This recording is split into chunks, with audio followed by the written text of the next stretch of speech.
Got a phone call from a random number in a different country, and when I picked up they said, "I think you might be my father." Well, I took a DNA test to confirm it, and let's just say I'm freaking out right now. Months ago 39M, got a call from a US number. Didn't answer since I don't know anyone there. Then again the same day, so I answered ready to yell at some scammer. A girl on the other side introduces herself and just say that she thinks I might be her father. That was the first thing she said. "Hi, my name is Jane and I think you might be my father." Fake name.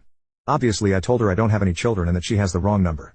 But then she drops a name I haven't heard in, you guessed it, 18 years. Back around that time I was in the US for a year on a job exchange with our sister company. Met a woman there and we hooked up over maybe a few months.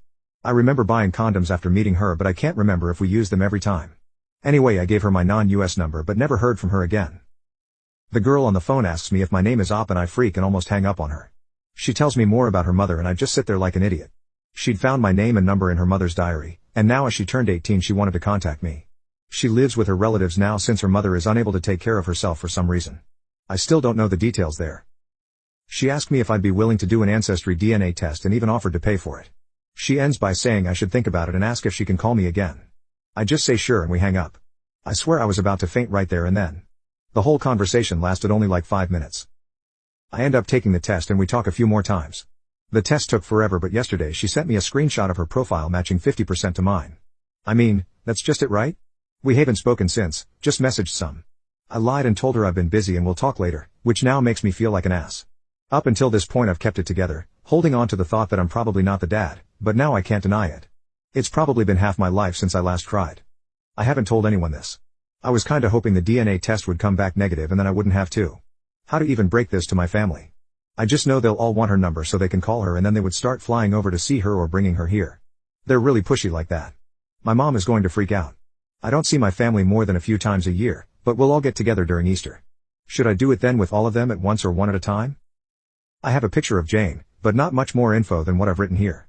I'm the youngest sibling and now I suddenly have the oldest of the cousins in the next generation. And I never wanted kids at all. I just don't like them and hate being tied up. Even had a vasectomy since then. And that's the easy part. The real problem is what to say to Jane. Can some sane person give an example of what to say? I've promised to call her tomorrow. Has anyone discovered they have an unknown child? If so, what did you do? How did it go? How did you connect? What happened when you met for the first time? What did your family say? I'm a bit embarrassed by this, but is there any risk of me having to pay child support retroactively? I can probably afford it, but I don't really want to. Update. A while back I made a post asking for advice. Back then I had just had it confirmed by DNA that I had a daughter I never knew about.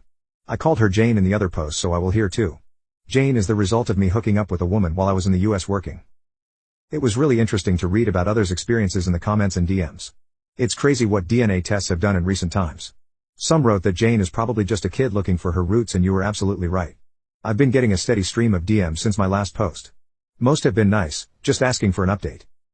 Jane and I continued to talk after my last post. Mostly about her life, her mother, the family trees, etc. I never thought I would connect with her like I did. She's a very intelligent and mature young woman. My family knows now and it went better than expected. Mom and sister still went a bit crazy, but Dad knocked them out with a large club he always carry with him. To the nutcases, know that last bit didn't actually happen. Funny thing, my brother-in-law actually distracted Mom by reminding her that she has made sweaters for all the other grandkids, but now she's way behind on one. All of them understandably wanted to call her, but my daughter, yes, it's pretty cool to be able to say that. And I had already planned to have that call the following day. And it went really well. We made introductions, explained everything that had happened and that we planned for me to meet her by myself before anything. And guess what, we did meet. I flew over for a 10-day stay since I'm on leave and she's working during the summer. That way we could hang out in the evenings and weekend and I could go full tourist during the day. It was surreal from the start. I landed at the very same airport I left from almost 2 decades ago and she was there to meet me together with her aunt. I can't describe with words what it was like to hug her for the first time. I'd seen her many times in video calls, but she was just so beautiful I started crying. I met so many people in the first couple of days I can't remember the names of half of them. I gave her the sweater from my mother, a hand-drawn family tree from my niece and a gift I made myself, but I won't tell what that one was. While I, still, don't agree with the Georgia weather, I had a blast during the days just walking around town. I went to Jane's workplace almost every day and pretended to be a regular customer. We had lunch and dinners either alone, or with the rest of her mother's side of the family. All of them were so nice and welcoming to me. I visited their house every day, but chose to stay at a hotel since I didn't want to be a bother or impose myself too hard on Jane's life. Obviously Jane and I talked a lot. About anything and everything, but mostly about her upbringing and her mother. I mentioned in the previous post that her mother wasn't able to care for Jane. I didn't press that subject much at first, but it was unavoidable after a while. I won't get into all the details, but her mother is sick and has lost some cognitive functions. She recognizes Jane and some family members well enough, others not so much. We went to visit the facility where she lives and Jane introduced me by name, and not as her father. She sadly didn't recognize me, so I stayed in the background for the remainder of our stay. Seeing a woman not much older than myself in such a state was a somber experience. So yeah, that was me rambling a bit about what happened after my last post. There was obviously a lot more, but most of it is deeply personal and emotional and I won't go through it here. I'm back home and we are keeping communications open. I'm definitely gonna fly Jane over here at some point when life allows it.